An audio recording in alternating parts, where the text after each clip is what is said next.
আজকে শিখতে চলেছি হ্যান্ডশেক প্রবলেম।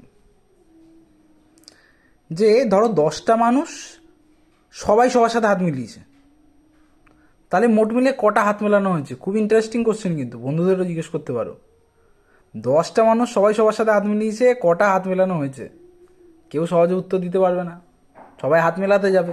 এবার তুমি যখনই হাত মেলাতে হবে তুমি তখন বলবে 1000টা মানুষ সবাই সবার সাথে হাত মিলিয়েছে, এবার বল কত হবে। কিন্তু তুমি তো খুব তাড়াতাড়ি বার করে ফেলবে যে কটা হাত মেলানো হয়েছে। 10টা মানুষ যদি সবাই সবার সাথে হাত মেলায়, তাহলে এই সূত্রটা মনে রাখবে, এন ইজিক্যাল এন ইন্টু মানে এন গুণ n-1/2। এন মানে কি? এন মানে 10। কটা মানুষ?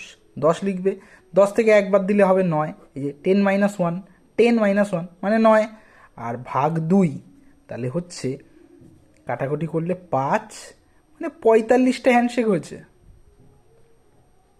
একদম সোজা, এই অঙ্কটা একদম সোজা। তাহলে এই প্রশ্নটা গুগলির মতো, যে কাউকে ধরতে পারো, কেউ উত্তর দিতে পারবে না ফার্স্টে, একবারে তো কেউ উত্তর দিতে পারবে না, কারণ এই সূত্রটাই কেউ জানে না। হয়তো তুমি বললে 3জন হাত মেলালো কারোর সাথে, তাহলে কটা হাত মেলানো হচ্ছে সেটা উত্তর দিতেও পারে, কারণ সে হাত মিলিয়ে দেখে নিতে পারবে, তখনই বলে দেবো 1000টা মানুষ, ব্যাস, আর করতে পারবে না। তুমি সূত্রটা জেনে গেছো, যে কটা মানুষ সেটা এখানে বসবে, তার থেকে এক কম এখানে বসবে, 2 দিয়ে ভাগ করবে, অ্যান্সার বেরিয়ে যাবে, একদম সোজা। এটা কেন হয়েছে সেটা যে যে জানতে চাও তারা কমেন্টে বলবে, আমি জানিয়ে দেবো এটা কেন এটা এরকমই হয়। একটা অঙ্ক দিচ্ছি, সেটা তোমরা করে রাখবে, কমেন্টে জানাবে কত হবে।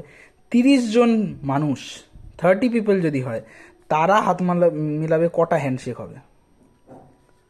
তারা কটা হ্যান্ডশেক করবে, এটা তোমাদের কাজ। তো তোমরা করে রাখবে, ঠিক আছে? আমাকে কমেন্টে জানাবে, দেখি কার কারটা ঠিক হয়।